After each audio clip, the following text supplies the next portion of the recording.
All right. Good morning.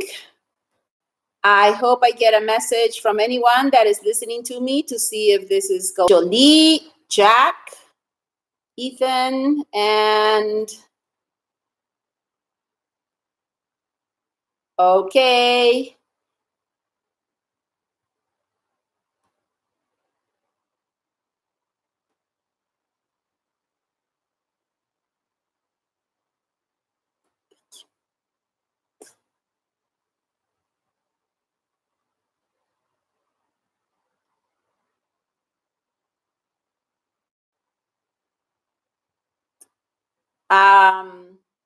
Looks great. Okay, but can you hear me? Can you hear me?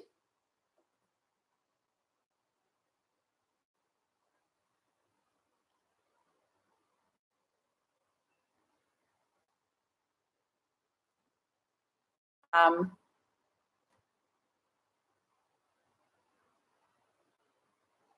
right, perfect.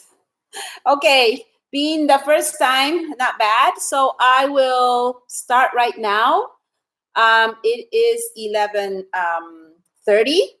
So I chose this book because I have tons of connections to it. It breaks my heart. It is a very passionate book and based on true stories, which is what I really love about it. And my fourth graders last year really enjoyed it. Okay, the name of this book is called Esperanza Rising. Esperanza is a girl's name, and in English it means hope. Okay, so the book is written in memory of her grandmother, in Spanish, abuelita. All right, I'm going to try to finish at least chapter 1 today. Okay, so all the chapters in this book have the name of a fruit or of a crop. So that will give you an idea about what kind of people are going to be interacting in this book. So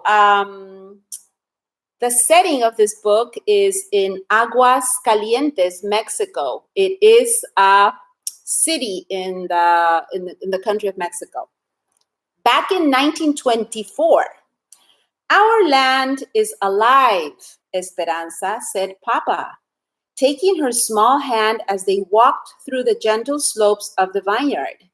Leafy green vines draped the arbors, and the grapes were ready to drop. Esperanza was 6 years old and loved to walk with her papa through the winding rows, gazing up at him and watching his eyes dance with love for the land. This whole valley breathes and lives, he said, sweeping his arm toward the distant mountains that guarded them. It gives us the grapes, and when they welcome us, he gently touched a wild tendril that reached into the row, as if it had been waiting to shake his hand.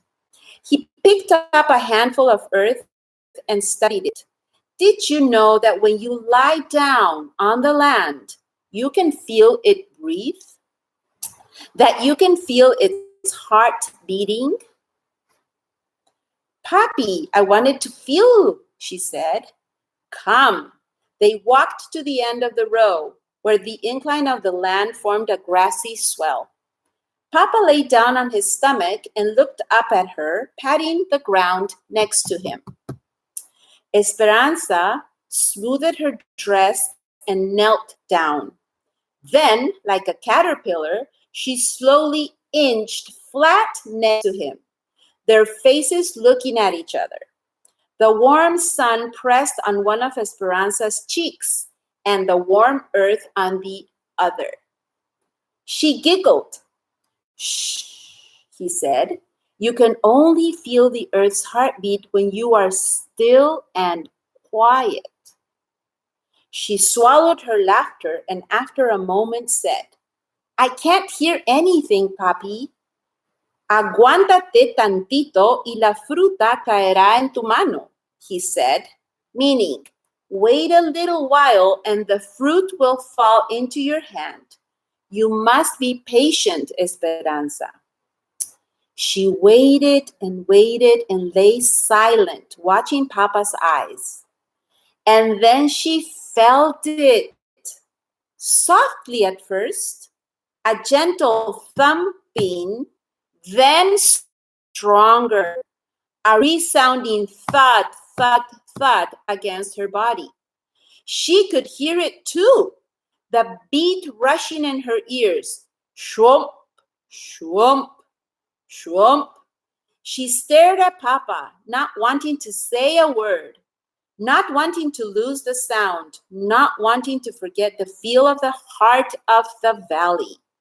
She pressed closer to the ground until her body was breathing with the earth's and with Papa's, the three hearts beating together.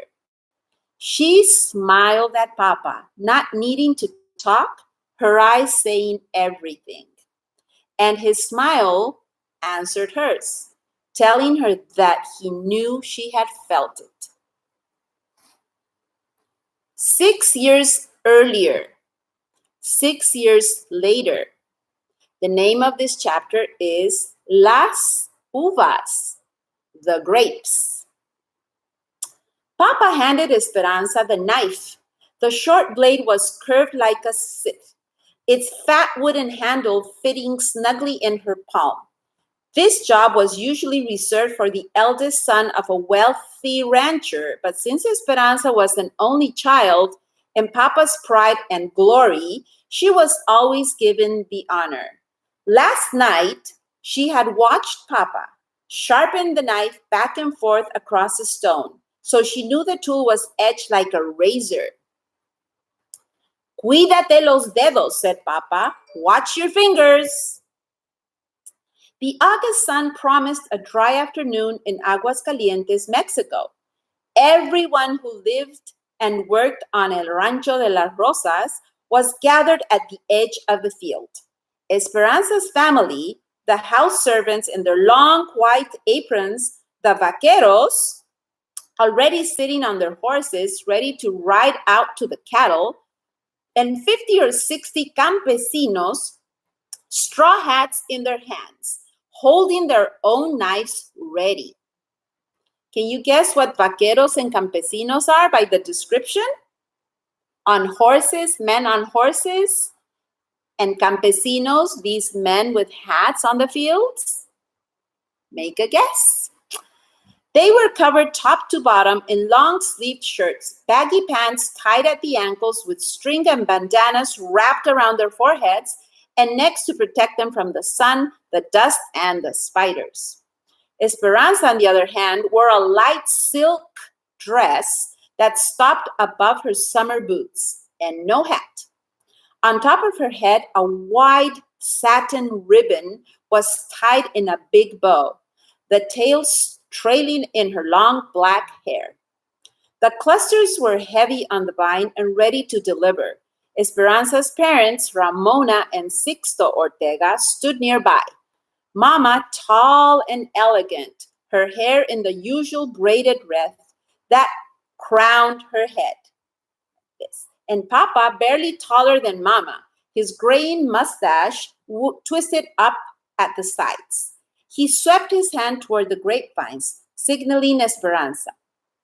When she walked toward the arbors and glanced back at her parents, they both smiled and nodded, encouraging her forward. When she reached the vines, she separated the leaves and carefully grasped a thick stem. She put the knife to it, and with a quick swipe, the heavy cluster of grapes dropped into her waiting hand. Esperanza walked back to Papa and handed him the fruit. Papa kissed it and held it up to all to see. La cosecha, people! The harvest is ready. Ole, ole! A cheer echoed around them.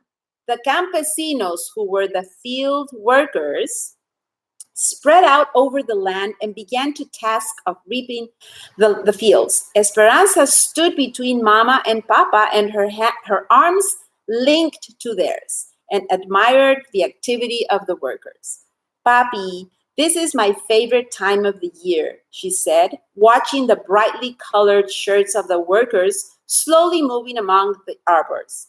Wagons rattled back and forth from the fields to the big barns, where the grapes would be stored until they went to the winery. Is the reason because when the picking is done, it will be someone's birthday and time for a big fiesta? Papa asked. Esperanza smiled.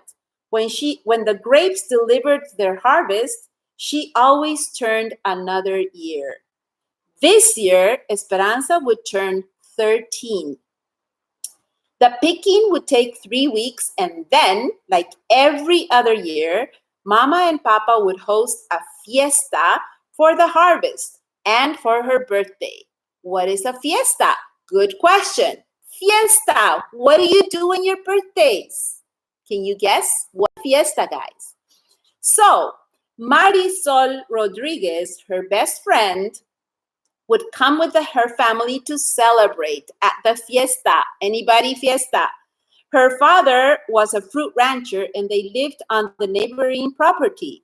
Even though their houses were acres apart, they met every Saturday beneath the whole oak on a rise between the two ranches. Her other friends, Chita and Bertina, would be at the party too.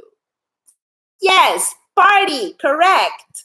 Okay, fiesta means party.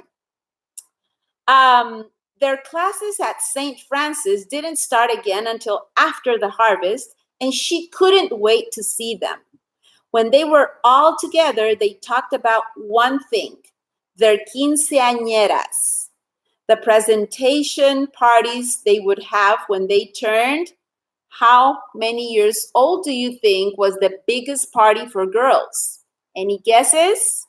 Okay, so they still had 2 more years to wait. That's your answer. But so much to discuss. So, quinceañeras means when you turn 15. It's a big, actually, Lily, 16, Sweet 16 is for the United States.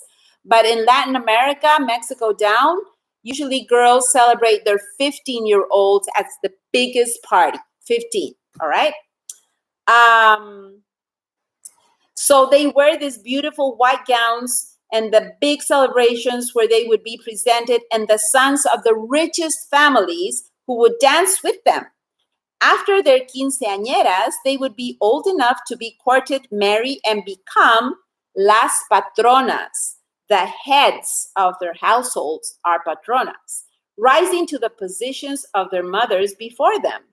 Esperanza preferred to think, though, that she and her someday husband would live with Mama and Papa forever, because she couldn't imagine living anywhere other than El Rancho de las Rosas, or with any fewer servants maybe, or without being surrounded by the people who adored her.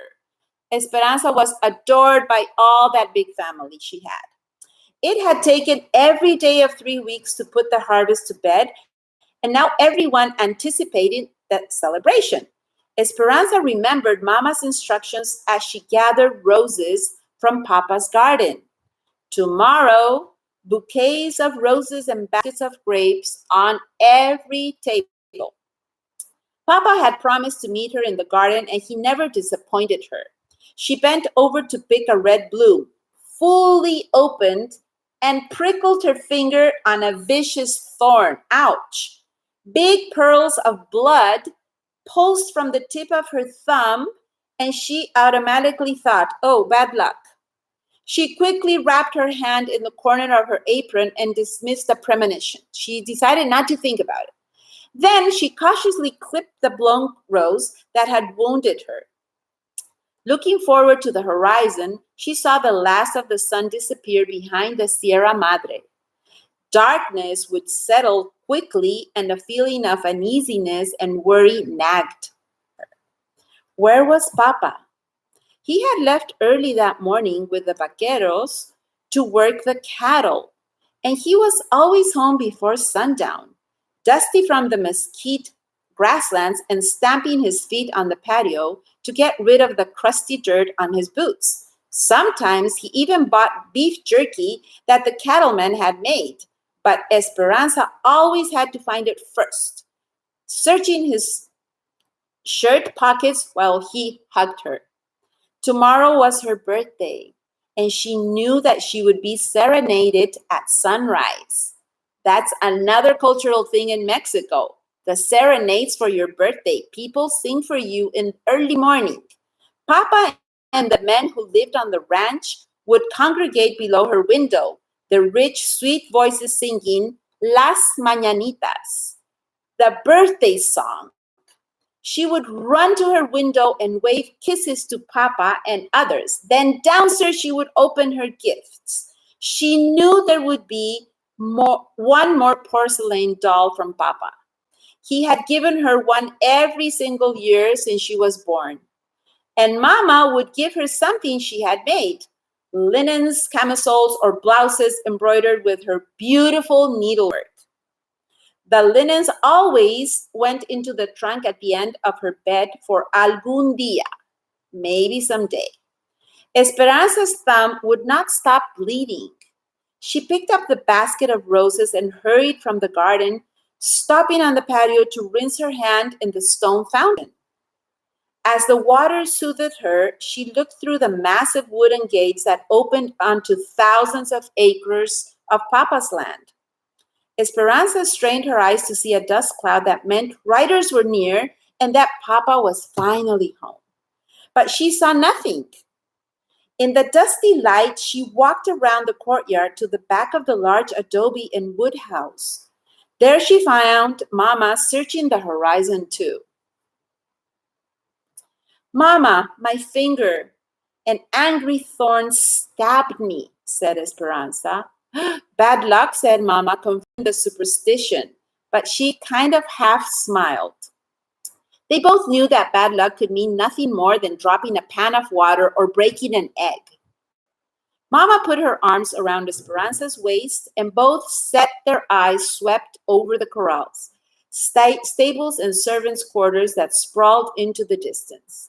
Esperanza was almost as tall as Mama by now, and everyone said she would someday look just like her beautiful mother.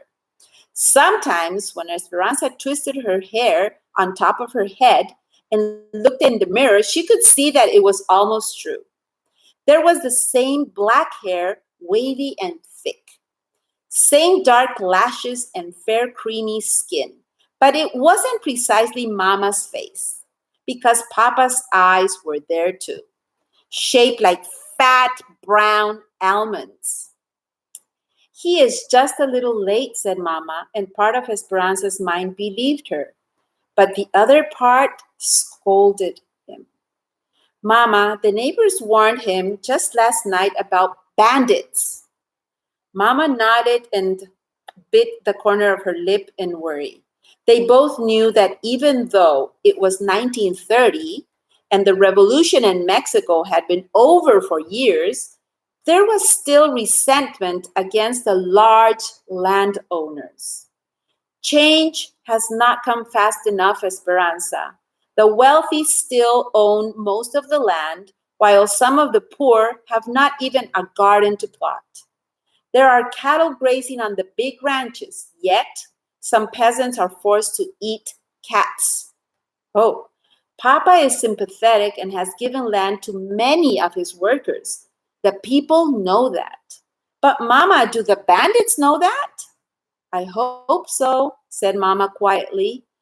I have already sent Alfonso and Miguel to look for him. Let's just wait inside.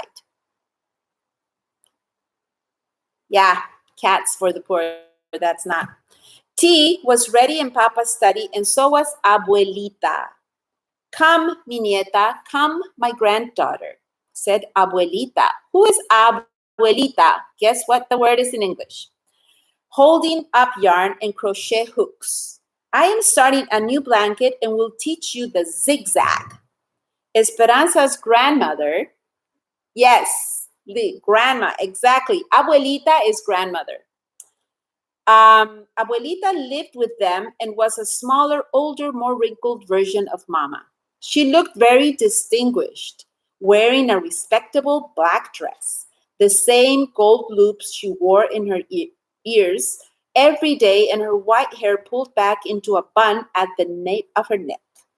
But Esperanza loved her more for her capricious ways than for her propriety. Abuelita might host a group of ladies for a formal tea in the afternoon. Then, after they had gone, be found wandering barefoot in the grapes, with a book in her hand, quoting poetry to the birds.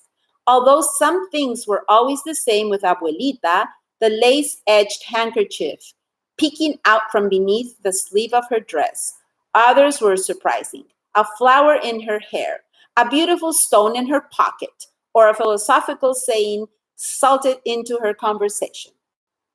When Abuelita walked into a room, everyone scrambled to make her comfortable. Even Papa would give up his chair for her. Esperanza complained, must we always crochet to take our minds off worry? She sat next to her grandmother anyway, smelling her ever-present aroma of garlic, face powder, and peppermint. What happened to your finger? Asked Abuelita. A big thorn, said Esperanza. Abuelita nodded and said thoughtfully, No hay rosa sin espinas, meaning there is no rose without thorns.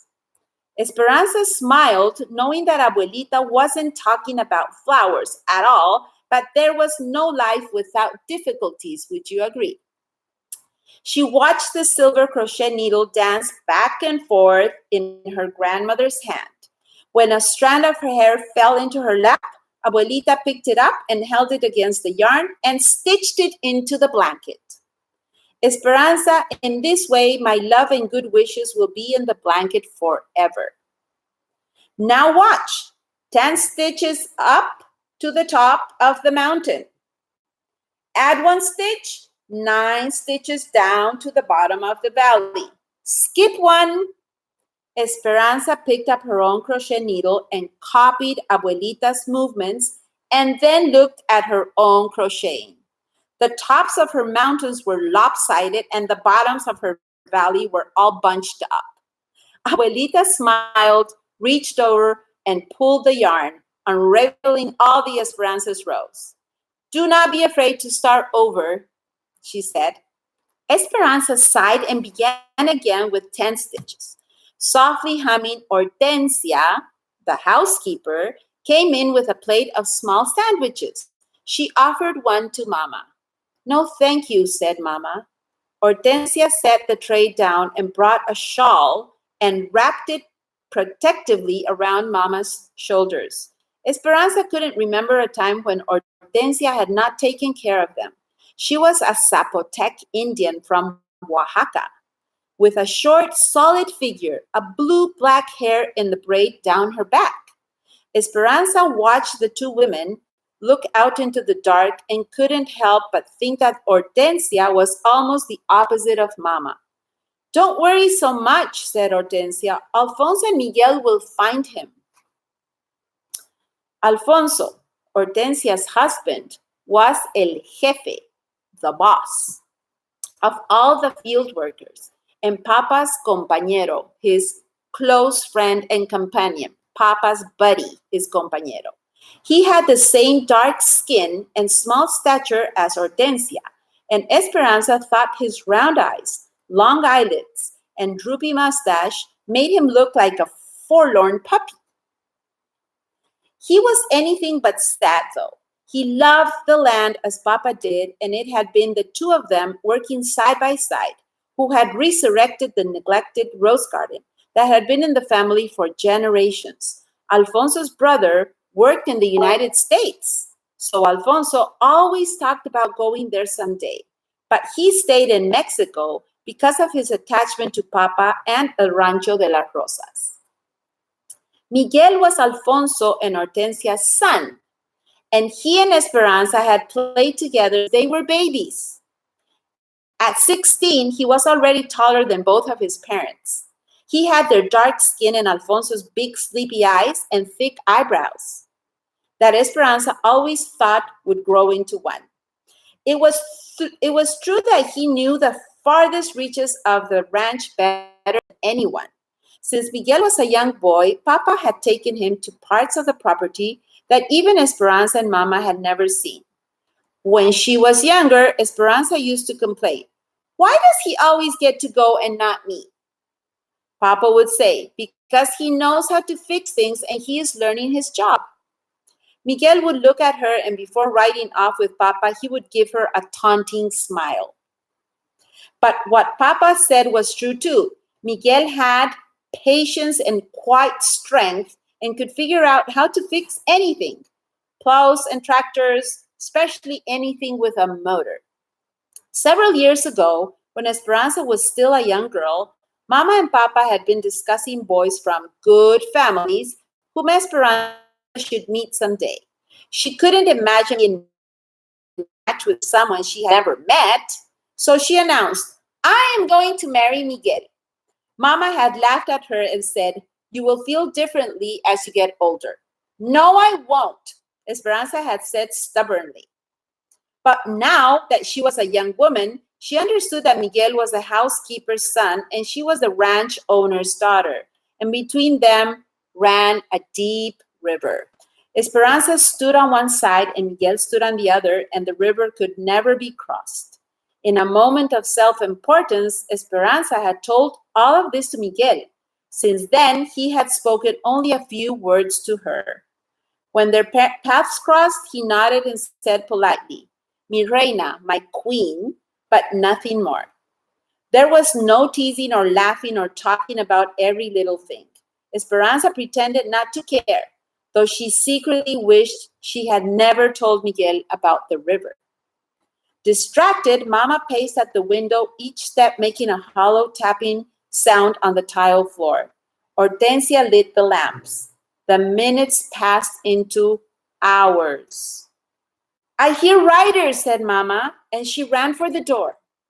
But it was only Tío Luis and Tío Marco, Papa's older stepbrothers. Tío Luis was the bank president and Tío Marco was the mayor of the town. Esperanza didn't care how important they were because she did not like them. They were serious and gloomy and always held their chins too high. Tío Luis was the eldest, and Tío Marco, who was a few years younger and not as smart, always followed his older brother's lead, like un burro, a donkey. Even though Tío Marco was the mayor, he did everything Tío Luis told him to do. They were both tall and skinny with tiny mustaches and white beards on just the tips of their chins. Esperanza could tell that Mama didn't like them either, but she was always polite because they were Papa's family. Mama had even hosted parties for Tío Marco when he ran for mayor. Neither had ever married, and Papa said it was because they loved money and power more than people. Esperanza thought it was because they looked like two underfed billy goats. That's funny. "Ramona," said Tío Luis, "we have bad news for you. One of the vaqueros brought this to us." He handed Mama Papa's silver belt buckle, the only one of its kind, engraved with the brand of the ranch. Mama's face whitened. She examined it, turning it over and over in her hand. "It may mean nothing," she said. Then, ignoring them, she turned toward the window and began pacing again, still clutching the belt. "We will wait with you in your time if you need," said Tío Luis, and he passed Esperanza. He patted her shoulder and gave it a gentle squeeze. Esperanza stared after him. In her entire life, she couldn't remember him even touching her. Her uncles were not like those of her friends. They never spoke to her, played, or even teased her. In fact, they acted as if she didn't exist at all. And for that reason, Tío Luis's sudden kindness made her shiver with fear for Papa. Abuelita and Hortensia began lighting candles and saying prayers for the men's safe return. Mama, with her arms hugging her chest, swayed back and forth at the window, never taking her eyes from the darkness. They tried to pass the time in small talk, but their words dwindled into silence. Every sound of the house seemed magnified. The clock ticking, someone coughing, the clink of a teacup. Esperanza struggled with her stitches. She tried to think about the fiesta and all the presents she would receive tomorrow. She tried to think of bouquets of roses and baskets of grapes on the table. She tried to think of Marisol and the other girls giggling and telling stories. But those thoughts would only stay in her mind for a moment before transforming into worry, because she couldn't ignore the throbbing soreness in her thumb where the thorn had left this unlucky mark. It wasn't until the candelabra held nothing but short stubs of tallow that Mama finally said, "I see a lantern.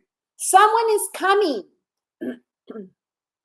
They hurried to the courtyard and watched the distant light, a small beacon of hope swaying in the darkness. The wagon came into view. Alfonso held the reins and Miguel the lantern. When the wagon stopped, Esperanza could see a body in back, completely covered with a blanket. "Where's Papa?" she cried. Miguel hung his head. Alfonso didn't say a word, but the tears running down his round cheeks confirmed the rest. Mama fainted. Abuelita Hortensia ran to her side. Esperanza felt her heart drop. A noise came from her mouth, and slowly her first breath of grief grew into a tormented cry. She fell to her knees and sank into a dark hole of despair and disbelief. I know. I will continue chapter 2, which are the papayas, tomorrow or Friday. Please stay tuned. This is let's think about it. It's a long way. It's a long story. I'm so glad you guys joined me. Thank you so much. I will share the link again tomorrow. Bye.